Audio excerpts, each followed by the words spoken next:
Bentrovati al meteo. Un nuovo impulso fresco proveniente dall'Atlantico entra in azione sul nostro territorio. Il tempo dunque risulterà perturbato nella giornata di venerdì 6 settembre, ma vediamo la situazione nel dettaglio.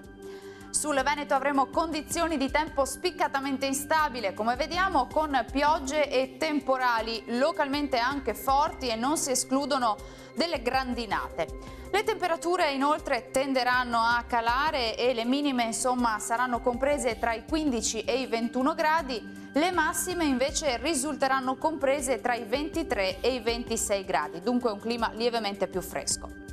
Ci spostiamo ora sul Friuli Venezia Giulia, dove il tempo peggiorerà anche qui con precipitazioni che si faranno via via più diffuse in giornata e localmente potranno essere anche intense. Anche in questo caso le temperature saranno in lieve calo, le minime saranno comprese tra i 17 e i 20 gradi, le massime tra i 24 e i 26 gradi.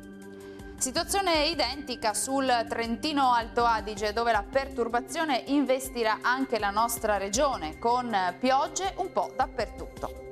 Temperature minime sui 16 gradi, massime oscillanti invece tra i 23 e i 24 gradi.